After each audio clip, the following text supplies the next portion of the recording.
हिंदुस्तानियम tales and talks गाथाओं और गपशप के इस चैनल में आपका स्वागत है। नमस्कार, मैं संजय कुमार। तो इस बार बात थोड़ी फिल्मी है, थोड़ी पुरानी है। बलराज साहनी और पृथ्वीराज कपूर के बहुत नज़दीकी संबंध थे। पृथ्वीराज के बारे में बहुत सी घटनाएं बलराज साहनी को याद आती हैं। इनमें से हम कुछ मज़ेदार वाक़यात सुनेंगे।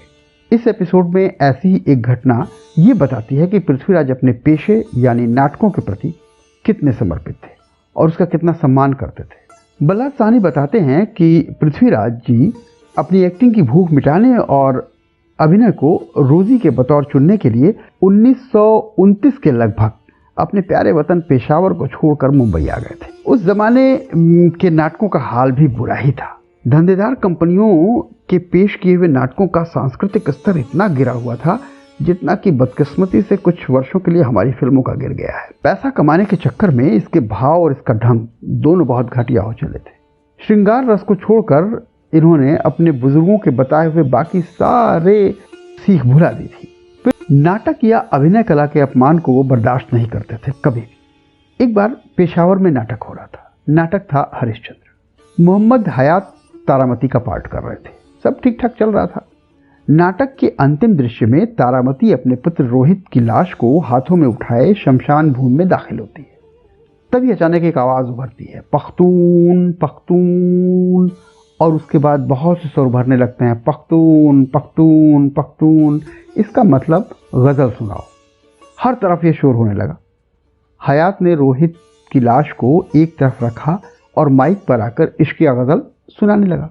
नाटक का ऐसा अपमान देखकर नन्हे पृथ्वी का मन विक्षोभ और विद्रोह से भर गया और ये घटना उसके दिमाग में हमेशा के लिए बैठ गई। ये पख्तून पख्तून की आवाज़ ने उन्हें एक बार फिर तंग किया जब पृथ्वी जवान थे। शिमला में उनका नाटक पठान चल रहा था। ये बहुत सुंदर और मशहूर नाटक था उनका। अचानक दर्शकों के बीच से आवाज़ उभरी, पख्तून पख्तून। पृथ्वीराज बहुत खिन्न हुए। उन्होंने फौरन पर्दा गिरा दिया और बेहद नाराज और दुखी होते हुए बाहर चले गए। थोड़ी देर बाद लौटे और दर्शकों को समझाया कि उन्हें नाटक की पुरानी परिभाषा अपने जहन से निकालनी पड़ेगी। नाटक केवल खेल तमाशा नौटंकी नहीं है। ये बात तो नाटक की हुई। पृथ्वी अपने अभिनय को कितनी गंभीरता से लेते थे ये समझने के लिए घटना बताते हैं। बलराज साहनी कहते हैं, मैं पृथ्वी से मिलने गया।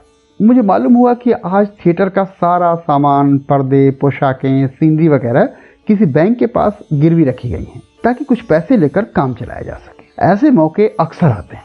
पृथ्वी थिएटर का एक महीने में रोजमर्रा की चीजों का खर्च ही कम से कम 20,000 के लगभग, और मुंबई में शाम का थिएटर न मिलने की वजह से या महंगा होने के चलते शाम की बजाय सुबह को शो करना पड़ता। खैर, मुझे इस नीलामी का बड़ा दुख हुआ, लेकिन मैं हैरत में था ये देखकर कि पृथ्वीराज के चेहरे पर कोई मलाल नहीं था, बल्कि आज वो मुझे ज्यादा खुश नजर आता दिख रहा था। बहुत देर तक इधर उधर की बातें होती रहीं जिसका थिएटर से कोई संबंध नहीं था। विदा होने के वक्त मैंने पूछा कि आखिर इस खुशी का राज क्या है।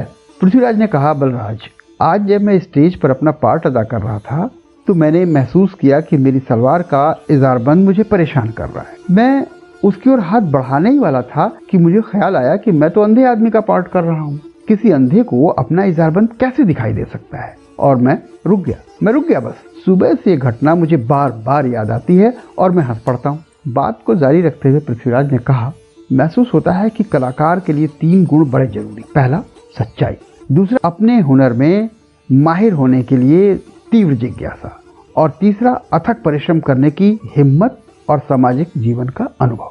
अगर इन तीनों में से एक भी गायब हो जाए तो कलाकार और कलाकार का प्रदर्शन दोनों घटिया दर्जे के हो जाते हैं। नाटक या फिल्म एक कलाकार का नहीं, बहुत से कलाकारों का काम है। सही कहा है। ज्यादातर कलाकारों ने तीनों में से कम एक न एक की अनदेखी तो कर ही रखी है। इस एपिसोड में यहीं तक। आपने समय दिया, धन्यवाद। आपको हमारी पेशकश कैसी लगी कमेंट में लिखिएगा जरूर। आपको तो पता ही होगा, अनलिमिटेड इंडियोलॉजी का यूट्यूब पर एक ही पता है, हिंदुस्तानियम टेल्स एंड टॉक्स।